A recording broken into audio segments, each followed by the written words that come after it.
सभी वैष्णव बंधुओं को मेरा नमस्कार। मैं चरणदास स्वामी मेरठ से उत्तर प्रदेश से हूँ। बंधुओं, मैंने अपने समाज को जगाने के लिए एक अभियान चला रखा है, आपको जैसा कि पता है। उसे अंधियारे से निकालने के लिए, उसका इतिहास बताने का, क्योंकि हमारा समाज आज इस भ्रम की स्थिति में जी रहा है कि हम कौन थे और कौन हैं। बहुत सारे लोग इसी आत्महीनता की वजह से विभिन्न नामों से पुकारे जाने लगे हैं। उन्होंने अपने उपनाम बदल दिए हैं। कुछ लोगों ने ब्राह्मणों से जुड़े हुए नाम रख लिए हैं। हालांकि ये बात भी सही है कि हम ब्राह्मणों से कमतर नहीं हैं, हम वैष्णव ब्राह्मण हैं। लेकिन फिर भी हमें ये जानना होगा कि हम वास्तव में कौन हैं। इस अंधियारे से निकालने के लिए मेरा एक अभियान है और मैंने एक कविता लिखी है जिसमें मैं आपको बताऊंगा कि हम वास्तव में कौन हैं। बहुत सारे प्रश्न मेरे समाज के हैं, उनका उत्तर भी इस कविता में मिलेगा।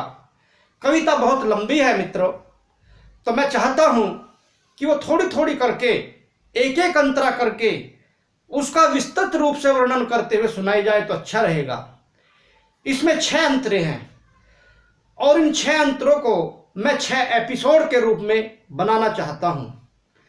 और फिर इस कविता को आगे बढ़ाता हूं कि जो अंधियारों में डूब रहे मैं उनको दिया दिखाता हूं। जो अंधियारों में डूब रहे मैं उनको दिया दिखाता हूं। जो देवतुल्य पूजे जाते मैं उनकी गाथा गाता हूं। मैं तो देवतुल्य पूजे जाने वाले लोगों की गाथा गा रहा हूं। बैरागी कौन है? कि बैरागी कोई नाम नहीं भूखे नंगे व्यभिचारी का।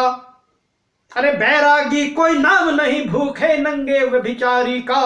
बैरागी कोई नाम नहीं लोभी कपटी मक्कारी का। बैरागी तो भक्ति ज्ञान की, अरे बैरागी तो भक्ति ज्ञान की बनी हुई मधुशाला है। मीरा ने जो पी प्रेम से वो ऐसी मीठी हाला है। मीरा ने जो पी प्रेम से वो वैसी मीठी हाला है। अरे बैरागी एक महान पद है, एक ऐसी मीठी हाला है जिसे पीने के बाद उसका संबंध सीधे प्रभु से जुड़ जाता है, भगवान से जुड़ जाता है। और वो पूरे संसार का कल्याण चाहता है, अपने लिए कुछ नहीं चाहता, दूसरों के लिए जीता है, दूसरों के लिए मरता है। तब ऐसे बैरागी को अगर ग्लानि होने लगे अपने ऊपर, अपनी जाति के ऊपर, तो इससे बड़े दुख की बात और क्या हो सकती है। नहीं होनी चाहिए, स्वाभिमान जगना चाहिए। लेकिन स्वाभिमान दोस्तों तभी जगेगा जब हमें अपना इतिहास पता होगा। मैं बार बार ये बात कह रहा हूँ, पूरी कविता में कह रहा हूँ। इतिहास पढ़िए, दूसरों को पढ़ाइए, बताइए, संगठित होइए, राजनीतिक शक्ति बनिए, तब ये होगा, तब लोग हमें जानेंगे कि बैरागी कोई नाम नहीं। अरे बैरागी कोई नाम नहीं भूखे नंगे व्यभिचारी का। बैरागी कोई नाम नहीं लोभी कपटी मक्कारी का। बैरागी तो भक्ति ज्ञान की बनी हुई मधुशाला है। बैरागी तो भक्ति ज्ञान की बनी हुई मधुशाला है। मीरा ने जो पी प्रेम से ये वैसी मीठी हाला है। भोगी योगी में फर्क क्या? अरे भोगी योगी में फर्क क्या? ये बैरागी बतलाता है। इसीलिए ज्ञानी संतों में, इसीलिए ज्ञानी संतों में बैरागी पूजा जाता है। इसीलिए ज्ञानी संतों में बैरागी पूजा जाता है। सारे संत, चाहे वो कथावाचक हो, चाहे वो अन्य संप्रदायों से आए हुए हों, उन सब में बैरागी सबसे बड़ा पद है। संत बनने के लिए पहले बैरागी होना पड़ता है, ये समझ लो। कोई भी संत बगैर वैराग्य धारण किए बन ही नहीं सकता। बड़ा काम करने के लिए से वैरागी बनना पड़ेगा, चाहे वो कितनी ऊंची जाति से हो। ये भी मैं आपको बता दूं, ये विशेषता है हमारी। कितनी भी ऊंची जाति से हो, कितना भी बड़ा विद्वान हो, उसे संत बनने के लिए पहले वैरागी बनना पड़ेगा। तब हम गलानी करें, ऐसे में नहीं करनी चाहिए। तब मैं फिर कहता हूं कि भोगी योगी में फर्क क्या ये वैरागी बतलाता है। इसीलिए ज्ञानी संतों में बैरागी पूजा जाता है।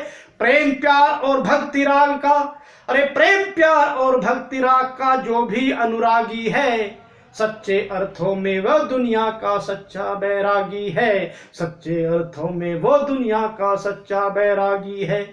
प्रेम प्यार भक्ति ये सब चीज जिसके अंदर हो, राग द्वेष ना हो, वो बैरागी है। और हमारे संत वही हुए हैं, हम उन्हीं के अनुयायी हैं, हम उन्हीं के फॉलोअर्स हैं। हमें अपने अंदर वो चीज जगानी भी है, अगर खत्म हो गई है तो जगानी पड़ेगी। और हमें लोगों को बताना पड़ेगा जो लोग भ्रम की स्थिति में हैं। देश के लिए हम कुर्बान हुए हैं, संस्कृति के लिए कुर्बान हुए हैं। ये भारत, ये संस्कृति या हमारे दम पर जिंदा बची है। तब प्रेम प्यार और भक्ति राग का जो भी अनुरागी है, सच्चे अर्थों में वो दुनिया का सच्चा बैरागी है।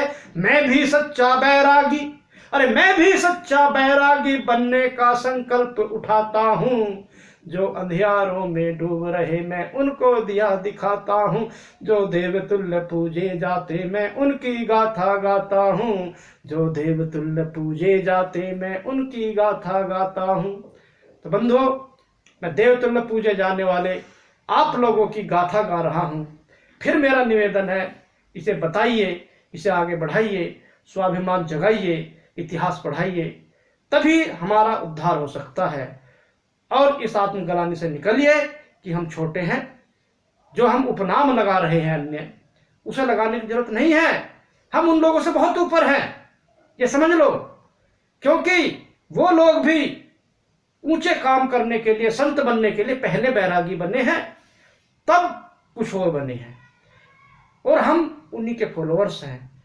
फिर मैं आपसे निवेदन करता हूं, इस चैनल को सब्सक्राइब करें, शेयर करें वीडियो को, और इस अभियान को आगे बढ़ाएं। जय श्री राधे राधे, जय श्री कृष्ण कृष्ण, जय सीताराम।